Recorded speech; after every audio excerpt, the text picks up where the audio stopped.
నమస్తే అండి. ఈరోజు వచ్చేసి దేవి నవరాత్రుల్లో అమ్మవారికి భక్షాలు చేశాను.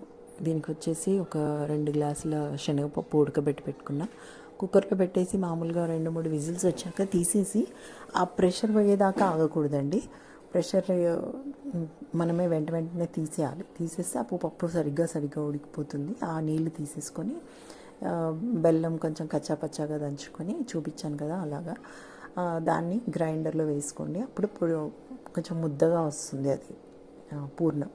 మీరు ఆ ప్రెషర్ పోయేదాకా ఆగిండ్రంటే మాత్రం చాలా ఎక్కువగా ఉడికిపోతుంది పప్పు. మళ్ళీ అంత మెత్తగా అయిపోవడము, పూర్ణము అది చేయడానికి రాకపోవడము అది ప్రాబ్లం అవుతుంది.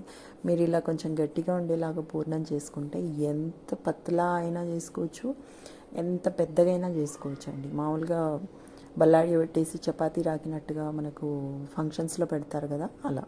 వాళ్ళు ఏంటంటే మెత్తగా రుబ్బుకోవాలి, పప్పు కనపడకుండా, పప్పు తగలకుండా రుబ్బుకోవాలి, ప్లస్ గట్టిగా ఉండాలి పూర్ణం. అప్పుడు పిండి మీరు ఎంత పతలాగా పెట్టినారో చూడండి, మొత్తం పిండి అసలు ఎంత సన్నగా వస్తుందంటే పేపర్ కాదు కదా, అంతకంటే పూతరేకుల్లాగా వస్తాయి. అసలు పైన చినగదు, ఏది బయటికి రాదు, చూడడానికి మాత్రమే కనిపిస్తుంది కానీ పప్పు మాత్రం ఉండకూడదండి. ఇక్కడ ఫస్ట్ వేసినప్పుడు కొంచెం పప్పుగా ఉండింది. అది మా వాడికి ఇష్టమని కొంచెం ఉంచేసాను ఫస్ట్ ట్రిప్ కానీ. సో ఇది ఈరోజు నేను చేసిన బొబ్బట్లు. ఇవి టిప్స్. ఇంకొకటి, పిండి తడుపుకున్నప్పుడు అట్లీస్ట్ ఒక ½ అన్ అవర్ ముందు తడిపి పెట్టుకుంటే పిండి కొంచెం జోరుగా తడపాలి. దాంట్లో బాగా ఆయిల్ వేసి పిసికి పెట్టేసుకుంటే ఒక ½ అన్ అవర్ బాగా నాని మగ్గిందంటే చేయడానికి ఈజీగా ఉంటుందండి. మెత్తగా తడపాలి పిండి,